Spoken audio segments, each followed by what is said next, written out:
Hello. In this video, we're going to look at the Docker Compose configuration file, which is a very powerful Docker configuration file that allows you to stand up multiple services, which are essentially an abstraction for your containers that also have different connections that you would normally make with the different command line flags from the Docker CLI. So for example, when you specify things like name and give your container a name, or you specify port mappings, all of these things can be placed into a Docker Compose file for many different services, and then you can stand up multiple containers at one time.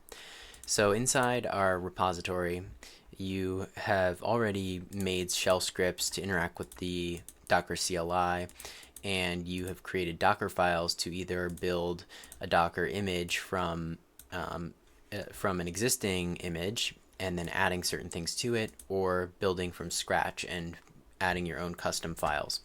So now we're going to create a compose file, and to do that I'm going to create a subfolder in Docker called compose. And in compose I'll create a new file called docker-compose .yml or YAML, Y-A-M-L, and this will be the configuration file. So Docker Compose YAML is the default file name. If I cd into Docker and then compose, I can now just Docker compose and then specify any subcommand of compose. So you can read about the docs of this on Docker compose reference. But essentially a lot of this is going to overlap with, this is going to be the compose file reference, so this will explain how you can define your compose files, what the YAML format is, and then you can also look at the Docker CLI, and under Docker CLI you have Docker Compose, which then has things like exec and cp and build and run and pull and rm. So you can use a lot of commands you're familiar with, but now in the compose context. So compose files are going to be made up of services. So we'll specify services at the top, and then we'll name our first service. So let's say we want to base a service on the simple Alpine 321.2 image from Docker Hub. So we'll specify this as our image. So first we need to name our service. So our service is going to be essentially the running container and all the things that are connected to it. So we'll call this the Alpine, or the AlpC, or AlpS for service, or SVC for service. I like to name them so that I can keep track of things. Since we're going to have a service, we're going to have an image, and we're going to have a container, it helps to keep things straight. So I'll name this AlpS service, and then I will copy this image tag to base on, and I will use the container name AlpC for container, and then we can just do something simple like run the shell. So the default command might be sh, but if it's not, we could specify it with command. So I'll just leave that commented out in case we don't need it. And then we can do tty true. This is like doing the -t flag on the command line, and then standard and open true is like the I flag. So we've got basically, if we were to run this service, it would be like doing docker run this with the name Alpine C or AlpC -it with these flags. And so we can do a Docker Compose run now instead of Docker run of the service name. So rather than running, we would run an image and that would create a container. Now we're going to run a service, which is going to create a container. So we'll Docker run AlpS. And the reason that we don't have to specify a file name is because Docker Compose YAML is right there. So I have some dangling containers here, so I'm just going to throw all of these out to make sure that we're starting fresh. And I'll run AlpS, and now I can Control D to leave. So the default command was the shell, so we don't need that command specified.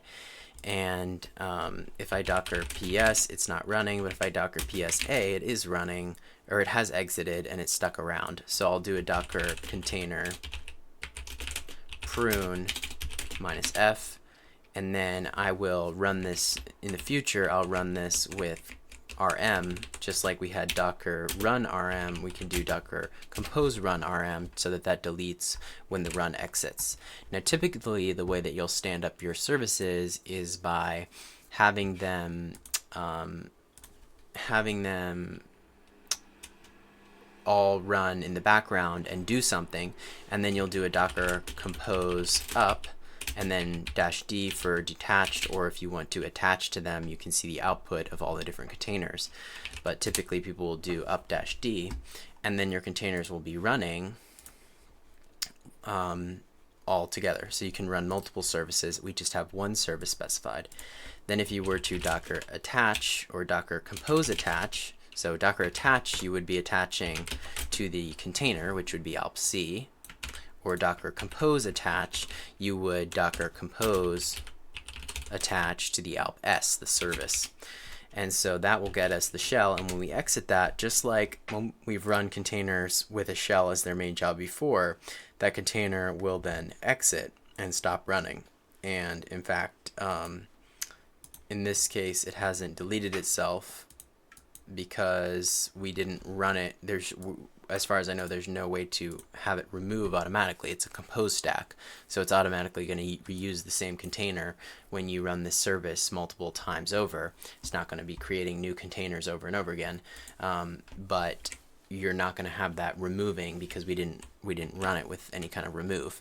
So now, what if we want that to stay open or restart itself even when we exit the shell, which was the main job of this container? Well, we could do something like restart, and we could do restart always, or a common one is unless stopped, which says if the container exits from within, then it can restart itself. But if it is stopped from without, meaning we decide to stop it and tell it to stop, then it should stay stopped. So if we docker compose up -d now, and we do the same thing, attach to the service and control D, we should see that the container is still running, because actually what's happened if we docker ps, so we've been running, so 9 seconds. If we do this docker attach and control D, we'll see that timer will reset, because the container up 2 seconds, the container has actually exited like we told it to, but then it has restarted because it was not stopped manually. Although we could docker compose stop it, stop, and then the service name alps to stop it, and now it will stay stopped, because that is what we told it to do, is only restart unless you're asked to stop. So it takes a while for that standard input to close, and then it stops. So we'll re-up it, and if you have trouble upping a service or getting things to change, you can always pass the --force recreate. And also sometimes it'll help to take your entire compose stack down, docker compose down, and then re-up your containers, re-up your services. So this will take all the services down and stop them all. In this case, it's taking a while because we have standard input open and it's not gracefully exiting, but normally it would be a little faster. And then we can up it again, and now it's running. So the whole value of this is to not just create one service necessarily, but to create multiple services. We can also do things like create file mappings to inside the container. So a simple example would be, let's just map the docker compose file into the file system of the container. So we know from experience that the root folder, the root home directory, is a good place for things in the Alpine container. So I can go ahead and take /docker compose .yaml and map that to, we'll just say /root/dc.yaml, and can we do a working directory /root? So we will recreate this, up it again. We don't necessarily need the force recreate, but we'll recreate it, and we'll pass that file.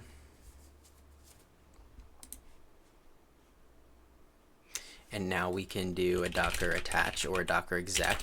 So let's do a docker compose exec to create a different shell, so we'll need it again, -it, and then we'll do sh, and our working directory won't be probably, whoops, so we need the docker compose service name alp s, the now the exec dash docker compose exec, the service name alp s, then the command to run, but before that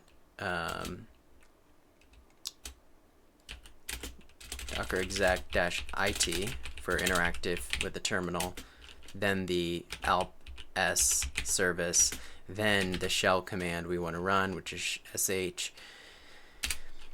Now we're in, and we can do pwd. We got put to root because of the default working directory. We didn't even have to specify that. And then if we ls, we see that file. If we cat dc.yaml, we see the YAML file that we're actually working in here. And we can control D, and it's going to stay running because of that restart unless stopped. So now we can, we've seen how we can pass a file just like on the command line with docker run, except we get to specify all this stuff in a nice configuration file and have it all referenced here. Now, something to point out is whatever, just like in regular volumes, whatever you put on the left side is going to overwrite whatever on the right side. So if you don't have the file here, it's just going to overwrite it with maybe an empty file or an empty folder, and so it's going to overwrite whatever's in there. So if you have something in here that you want to start with, you're actually going to have to temporarily run your container or your service, copy out this file, then copy it back in when you run the container. I know it sounds convoluted, but it's sort of just a one-time step if you want to grab something that's inside of a container and then use that going forward. So you'll see that in a bit. But for now, we don't necessarily need this. This was just to show you how the volume worked. I do want to point out, though, that you can use the relative path with the dot here, and you don't have to do like $pwd. Now, the advantage of that, you may be able to do pwd to kind of reference the place where you're running Docker Compose at the CLI from. But the cool thing about Docker Compose files is you can actually do dot, and that will reference the dot relative to the Docker Compose YAML file itself. So the cool thing about this is when we go up a couple directories, cd ... and then we run the Docker Compose file, now we're going to have to pass the file name with -f docker compose docker/compose /dockercompose.yaml, and then that's how we have to exec it. If we don't pass that file name, it's not going to find a Docker Compose file where we're running pwd where we're running this from. There's no Docker Compose file there, so that's the automatic name it's looking for. So now that we've gone here, we can just change this to any name we want since we're passing it in. I could just call it config.yaml, but to get the actual Docker Compose autocomplete from our Docker extension that we have installed here, we're going to actually want Docker Compose to be in the name. So I'll name it config.docker config.dockercompose.yaml, and then I get that that recognition that it's a Docker Compose file. So we'll do config there, and now we can run as before. So you need that -f. But the cool thing is that if we run that and we do ls, we're probably going to have to Docker Compose down.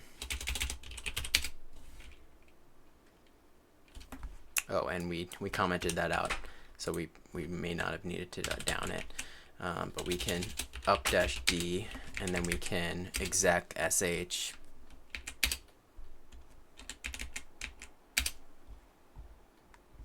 What did we lose here? Unable to mount. Might have a conflict with the mounts because I tried to be too quick with this stuff. I'm just going to delete the Compose stack from Docker Desktop and up it again, and then we can exec into sh and ls. We see that dc.yaml. So what you notice here is that we're using dot, but when we use dot in like a shell script, that dot was going to be, or pwd more likely, that was going to be taking these files from where we were running the shell script from. So even though the shell script itself is in the scripts folder, we told the user in the README to run it from the root of the entire project. So now with Compose, that doesn't matter as much because we can reference files relative to the location of the Docker Compose file itself, not necessarily from where the user is running the compose command, if that clears things up a little bit. Just differences in what dot means. Does dot mean where we're running Docker Compose, the CLI tool, or does dot mean where the file is? And in this case, it means where the file is. So now you can see how we might run a couple of different services. We could do the same thing in multiple services. We just have to name the service differently.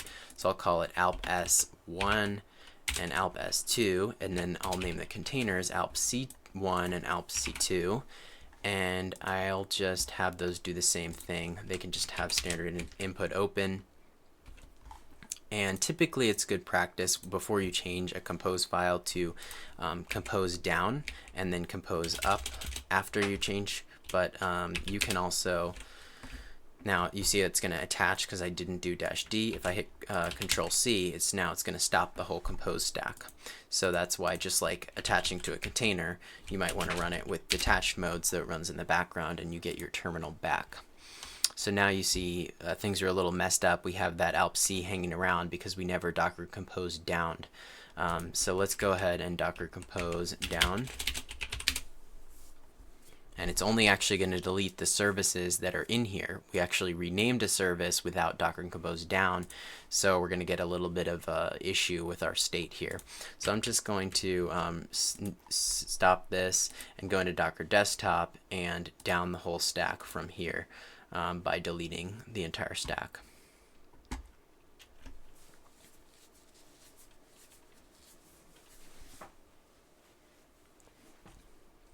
So the better practice is when you're working on your Docker Compose file, if your Compose stack is running, all your services are running, or some of them, you want to Docker Compose down before you make those edits, because once the service name is changed, then you can actually down the now kind of these orphan services that no longer are named in your file.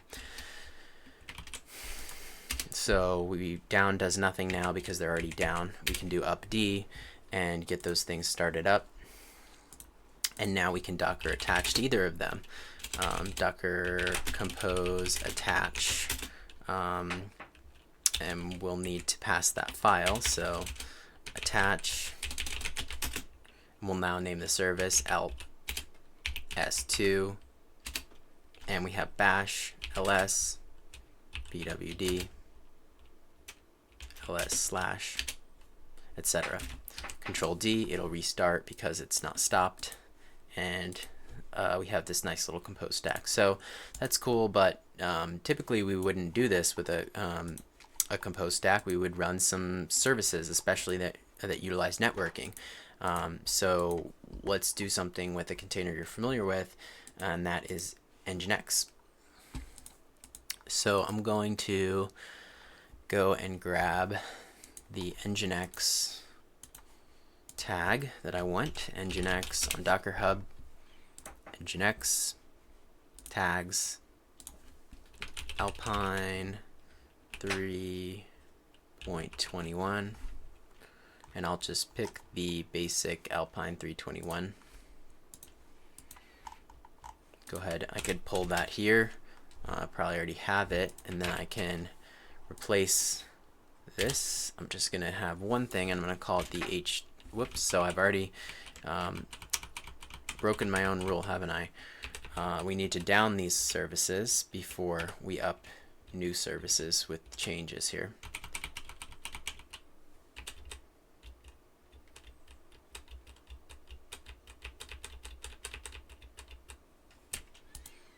I didn't even have a container name, did I? So I'm going to Docker Compose down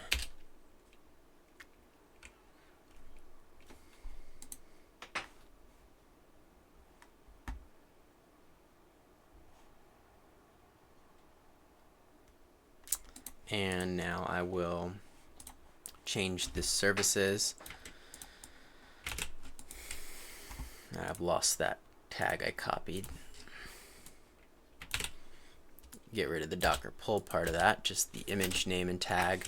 I don't really need to open standard in. I don't need IT flags, essentially. Restart unless stopped is fine. Working directory, I don't know if it has a root. And so let's just delete all of that. And I'll call this the HTTP service. HTTPS. Now, not maybe SVC. SVC is better because HTTPS is something else altogether. And then I will go ahead and connect ports. That's a good suggestion. I like to do it in this format. So I'll do 8081 on my host system into 80 on the container, which I know has the Nginx server. The default command is going to be the Nginx server, which I want, so I won't override that. I won't pass any volumes yet. And what else? I want to name the container so it doesn't get a default name, and I'll call it HTTP C. Now I can Docker compose up -d, and I'll find the link to my exposed ports there, my connected ports, and I'll get this nice server. Just like you did with Docker run, except now we're Docker compose upping, or we could have Docker compose run, just that particular service. So now I'm going to Docker compose down because I am editing the service configuration, and I'll add another service that looks very similar, except now I'm going to go on 8082 because I only have one 8081 on my host system. And I'm also going to need to name the service something else like service 2, and I'll name the container something else like C2. And now I can go ahead and re-up my stack, and whoops, and I'm tabbed over too far here, so I'll highlight and shift tab to tab over. And now I can see my mapped 8082 takes me here, and my 8081 is there. So same content, but two different servers. And a cool thing about this is that this compose stack is networked together, but it's isolated from the default network for containers. So to illustrate what I mean here, it might help to see a couple of Nginx containers spun up outside of the compose stack.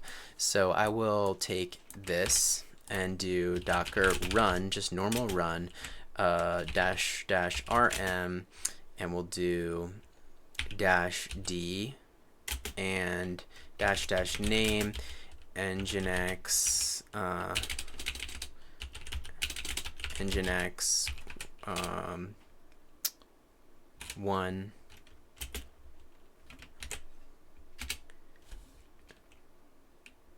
and then I'll do an Nginx 2 as well. If we check Docker Desktop, you'll see the compose stack has those two services, and then I have two services just running outside of a compose stack. So just for simplicity, I'll just execute the shell in here, and we'll see Nginx 1. Obviously, it can talk to itself, like it can curl localhost, and it can talk to itself.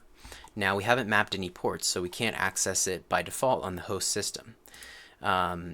But we could access the other container. So if we do like IP adder, maybe. Yeah, so IP adder, we can see our IP addresses, and Docker gives us a little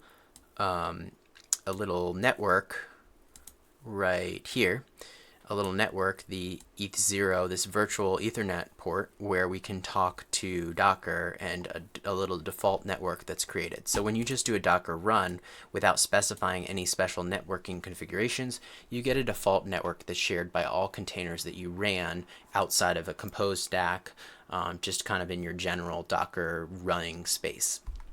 And so because we did that for 2 containers, those containers are actually on the same network. It's kind of like they're on the same Wi-Fi network.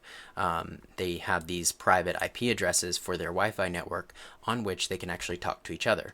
So this one is its own IP address. So if we curl its own IP address, obviously it should be able to talk to itself just like it talked to itself as localhost. And that, in fact, comes back with the index.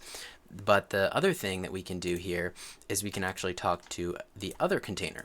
So if we look IP-adder, we'll see that this one has a very similar IP address, but it has 0.3 at the end. So if we go back to the Nginx1 container, yeah, of course the HTML all looks the same, but if we do now a curl for this, we'll see that we can get that back. And that's essentially meaning that the containers are talking to each other. They can talk to each other over this little Wi-Fi network, but they cannot talk to the host system, and they can also not talk to our compose stack. So if we look at our compose stack, we can go and look at, say, C or C2. So let's look at C and exec IP-adder.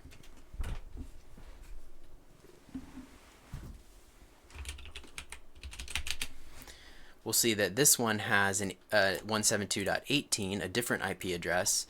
So if we try to curl the 18 here, we're actually talking to ourselves. So it's not the same as the 172.18.03 in the just base in the base Docker running space. So I can show that if I curl this, obviously it will work because we're talking to ourselves. But what you'll notice is that you are not talking to the same container. You're actually just talking to yourself in that case. So they got the same IP address. And we could demonstrate that by even creating another one, Nginx 3, and getting an IP address that is different. So let's look at Nginx 3 now, exec on that, IP-adder. This one got 0.4. We can copy that. So this should be accessible from any of these containers, but not from either of these two. So if we check C2, we know that was 0.3, 1803, and then C was IP-adder. This one was 02. So if we try to curl to that 04, which was only on the only on the host running space, the main running space, we're gonna hang up because we actually cannot talk. The other cool thing, though, is that these containers can not only talk to each other on IP address. So, for example, C2 or HTTP C2 has this address in its little private Wi-Fi network.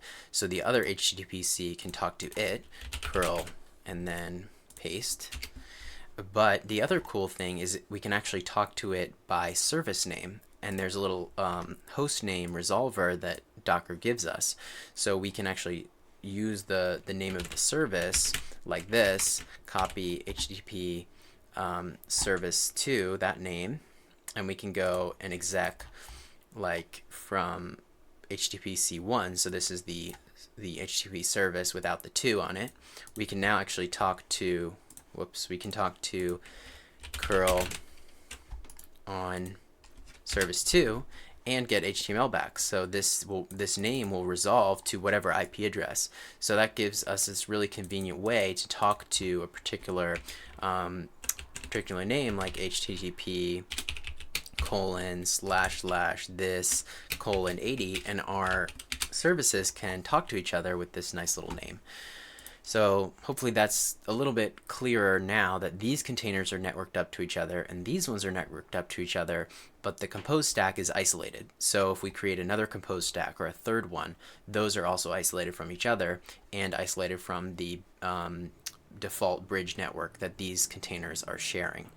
Now, just one note quickly about those networks is you can also create one of these with something like -- network none. And now when the container gets created, like Nginx 4, if we do exec of ipadder, which is just a program that's printing out, the network interfaces, we see the loopback address for localhost, but we do not see the virtual Ethernet, and so that's because it hasn't been given a network. So if you want to have a little bit more of a network isolation, a little bit more security when you run a container by default, you can just pass that network none to make sure that you don't have any communication. Because think about it, if you just run 6 different random containers you found on the internet, they could all be talking to each other over their little private Wi-Fi network and stealing data from each other or whatnot. So just a little thing to keep in mind. There's a lot to Docker networking. The big things you need to know is that by default there is a little Wi-Fi network that connects all your running containers. You can pass none to have that not happen, and Docker Compose stacks get their own private network where they can talk to each other. And you can obviously specify a much more complex thing about networks in the compose file, but you by default you can get a lot out of just the default network. So next, what I'm going to do is demonstrate how you can customize the HTML that Nginx is serving by pulling out what they already have and then editing it. So like I said, if you want to map something into the container, it's going to override what's there. So if you look at the docs for the Nginx container on Docker Hub, the overview tab here, you'll see that to run this, you can run some Nginx name, a volume of some content, and you can map it to user share Nginx HTML. So this is a little secret, a little gem that we have to know where actually is Nginx looking for HTML, which it's serving, because it's simply a web server, which means we can take any static files, just like a static website that you might have put on GitHub Pages. You could go and serve that using an Nginx server instead. Now, of course, you're not going to be to the open internet without a lot of networking going on, but you can at least test that on your local machine. So we'll need a volume that looks something like this, and we'll just do this for the HTTP service 1. First, let's down our stack, and actually let's go ahead and just select these containers and stop them, and they should exit because that's how we ran them. And we can go ahead and down our stack now, and then we'll up our stack, but we'll make some changes first. So we'll add this volume here. So it's going to be volumes, and we can specify multiple. We're going to start with /, except where are we going to put this? So let's say we want to put something at the base, the root of the entire thing, entire repo, and we'll call it dist. Like if we had a node project and we were exporting our static HTML files in JS and CSS to a folder called docs or to dist. We'll call it dist for distribution. And then we'll reference that from where we are right now, which is the Docker Compose file. And this was something that was created by mistake, I believe, so I'll delete that.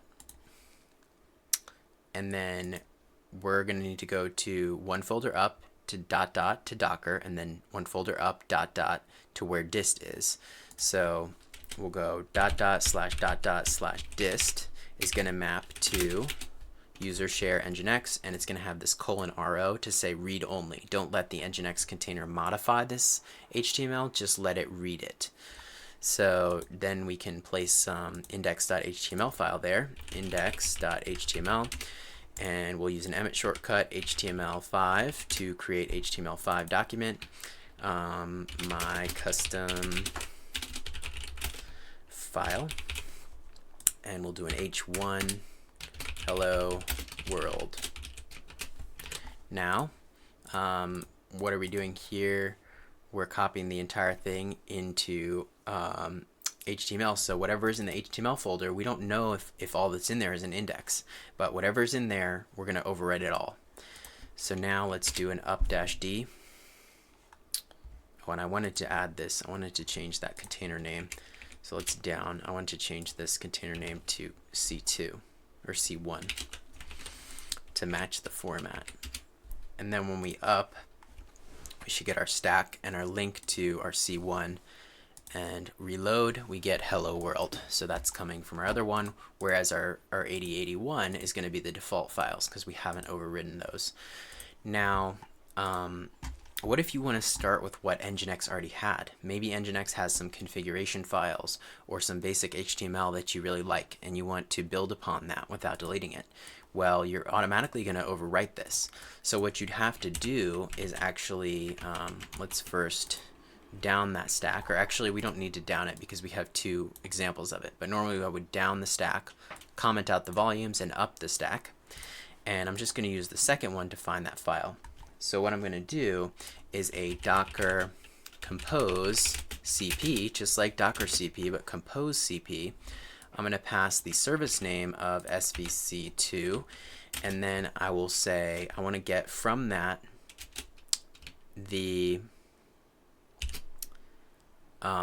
slash user slash share slash nginx slash html,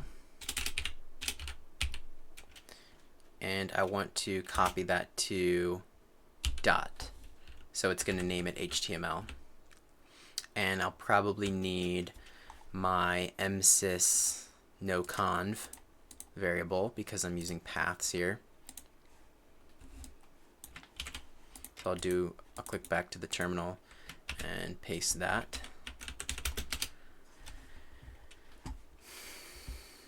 And of course, we didn't pass the file name, so we'll have to do docker compose before cp-f for /docker compose config. And there we go. Now we copied that, and we got HTML copied to here. And we see there's a index.html file that you should be familiar with. If we open that in the File Explorer and then double click that, you'll see it looks like what you expect. And the 50.x is an error file. So now we lost our error file essentially if we just overwrote this directory. And so maybe we want to start with this stuff instead of what we have. So let's go ahead and cp our HTML / index.html into our dist. And that should overwrite our index.html. And then we will also do the same for our 50.x. So I can just do /* and copy that to dist. And now both of those files are copied and index is overwritten. So since we had a couple of steps there, we might want to create a shell script that can do those tasks for us. So let's create a script which says new file, say get nginx html.sh. And so this is going to start this container with, let's do with no network for safety. And then it's going to cp HTML to /, but rename HTML to dist.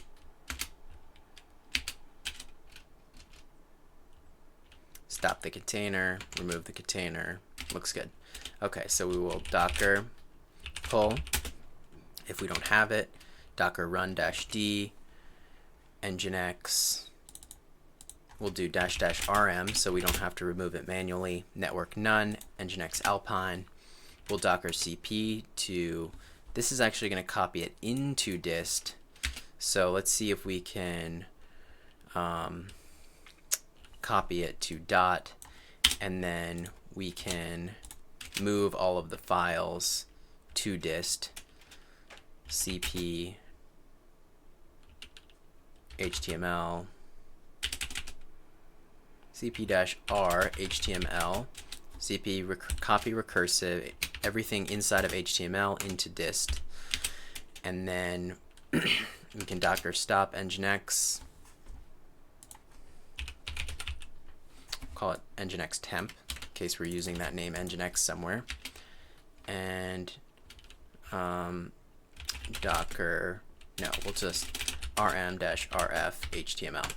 So clean up that HTML folder that gets pulled out. And then let's try our script. So /scripts /get nginx html.sh. No such container nginx. So we changed the name, gotta fix that.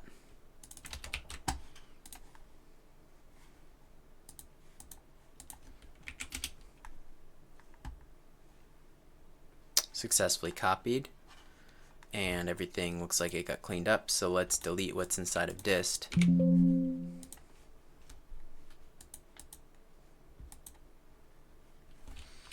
And we should probably create dist just in case it doesn't exist. mkdir dist. Cannot create dist because it exists. And we got those files copied in there, so you see everything worked just as expected, and everything cleaned up for after itself when it was done. Let's just run it one more time for a sanity check, make sure it worked, and make sure there's no containers hanging around. I don't see any, so it looks pretty good.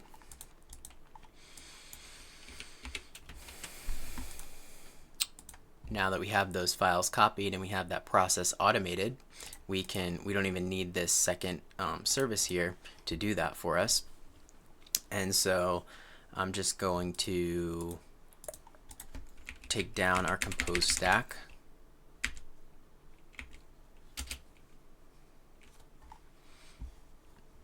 And now let's see how we can, we'll just edit the HTML that nginx gave us. So welcome to nginx, and I'll say h2, I made customizations to this file. And I'll close this. Now, because it's a volume, you actually could make those edits while the stack is running, but I just wanted to show it starting up from cold. So if we click on the 8082, we should get the default, and then if we go to 8081, we get I made customizations to this file. So now you see they're similar, but they're not the same. They're coming from two different servers actually. And we could do this with each container could have its own folder, like maybe one of these servers is going to serve one folder of things and another one is going to serve another folder, or we could have them serve the same folder. You've seen how containers can, and in the past, how volumes can actually be accessed by multiple containers at the same time. So we can actually pass this same volume in here as long as we down first before we change our configuration file. Then we can just paste in the volumes and use the exact same one that we're using for the other container. So if we up D, we'll click that link and it's the custom one, and we'll click that link and it's reload, it's also the custom one. So that's pretty great. Now you've seen how you can use a compose file to stand up multiple services, whether those are services that you're using to interact with using like the IT flags, the TTY, standard in, open, or whether you're running these in the background, how you can use Docker Compose and then all the subcommands to do very similar things to the regular Docker CLI, And you've also seen how these containers are network isolated and they can talk to each other by default, but that other containers on the system with the default bridge network cannot talk to them, or they cannot talk to those containers by default. So Docker Compose files are really, really powerful, and this is kind of sort of the pinnacle of the file format in terms of writing or automating your Docker steps into files. So there's just one more thing that I want to show here, which is using a custom Docker file to build one of your services. So let's say we want to do the Pocket-based Docker file that we've made before. So we can obviously build this and then have it on our system and just reference the image name. But if we want this to all kind of be automated, what we can do is just specify, let's say we're going to do the PB service. And this PB service is going to be based on an image, which we are going to not use an image by name, but rather we're going to give an image name here. So when we name this, whatever we give as the name, that is going to be what name this image is given when it's built. And so we're going to have to say build, and the context can be whatever context we like. So in this case, we want our context to be ... /... That makes sense because when we were doing Docker builds for this Docker file, if you recall, we did Docker build from dot, and we ran this script from the root of the entire project. So context ... seems quite reasonable. And then our Docker file is going to be, is it going to be ... So go up from compose into Docker, and then find the file called pocketbase.dockerfile. And that's going to be your file. And if we had any tags in here, like if we had from scratch as PB or base, then we could say something in here like target base. So I'll just call this scratch as empty. And then we can, I'll use the capital as because that's the preferred capitalization, and target empty. And let's see if we can let's comment this out and Docker compose. Actually, we're just adding a service, so it should be fine to just compose up this. So pull access was denied, and the reason is because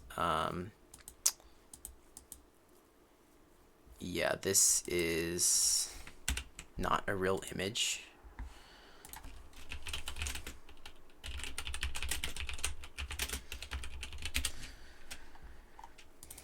So we're going to see how can we Docker compose, specify the build file, and it's going to look like this. Image here, build, context, Docker file, and we'll just give it a name there. But we're also going to want to give it a container name as well. So we'll give it the PBC. And then for the image, we'll do image PB. We'll do PBI, PB image, to keep these clear. And then container name, get rid of that.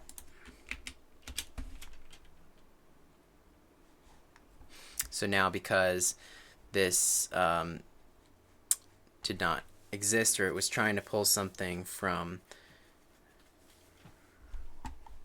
online, wait, let's see, failed to read Docker file, no such file or directory.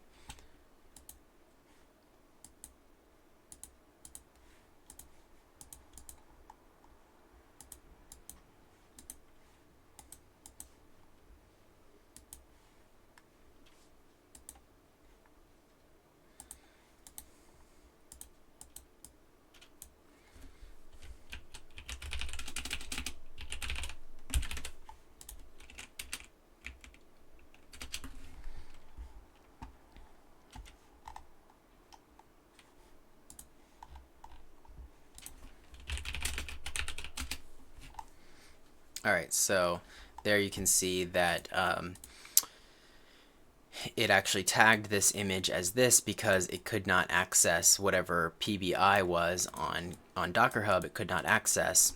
So I'm just going to make this a little more unique. NJG 4NE / PBI latest. And we're naming it PBC, and the context is ..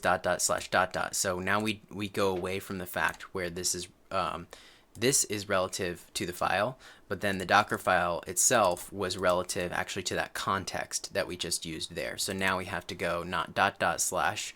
and then the Docker file, but relative to the root of the project that we specified in context. So a bit confusing, but it is what it is. So now, in terms of the ports, we can actually tell from looking at our image. If we look at Docker images in here, for example, we can look for the PBI, and we can see that this is exposes port 95, and we can then say port 95 there is going to need to be mapped to, say, 8084 here, and we can restart unless stopped, and it should be configured all to just run a default command that runs the Pocket-based server. So let's see if we can access the Pocket-based server when we up -d.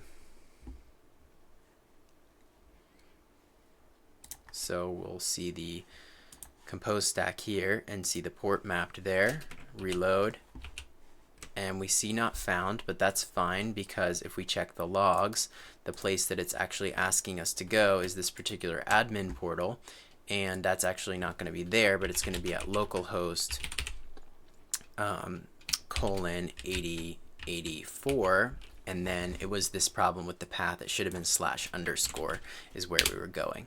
So now when we visit that and we have this code so that we can sign up for the first time, we hit that server now. Same thing would have happened here, just without the code being correct if we did /_, and then we get redirected to the login. So pretty nice way that we can run our container that we've built. We can even specify how to build this container here. If we want to,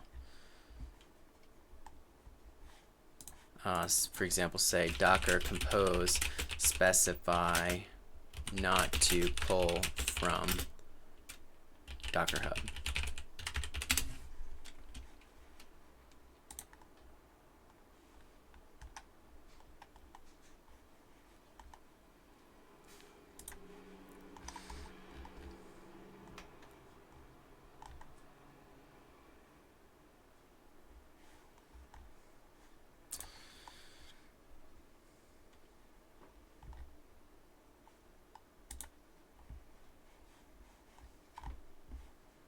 Yeah, so not specifically sure what the option would be here to specify that. Maybe if this goes after here, maybe this will help it. I think that might be that could be the trick. If we Docker compose up again, and we'll -d -- force recreate. That'll force those to get recreated even though the configuration hasn't strictly changed. You can see if we Docker compose down and Docker RMI this image we tagged, then if we Docker compose up -d, we're still going to see that same problem. So there might be some option we can specify here, but you want to make sure you don't pick an image that actually conflicts with something on Docker Hub that's public, because then it might try to pull this image rather than building it locally. Maybe it's image name that we're supposed to specify here. No, it wasn't image name.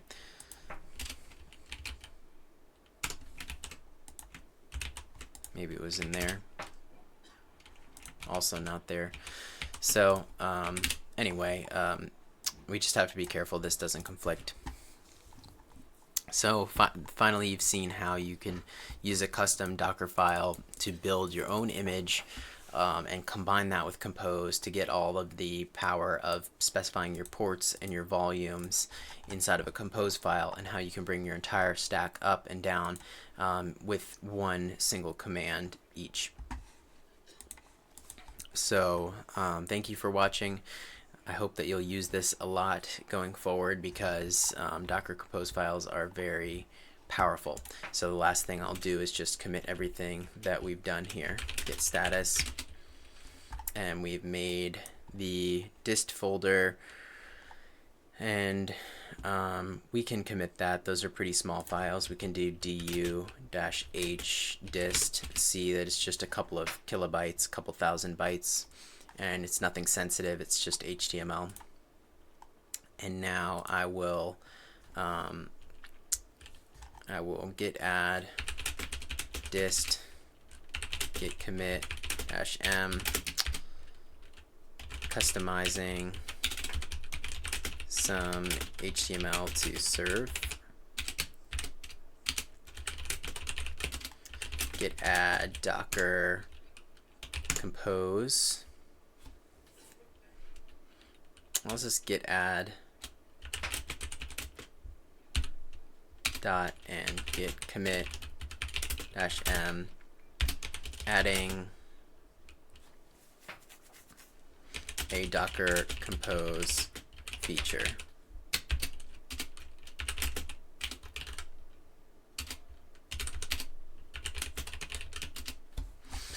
And now our code is up to date in GitHub.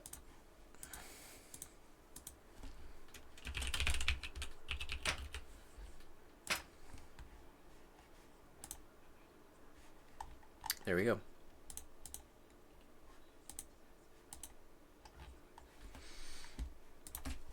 So thanks for watching. That's all for this video.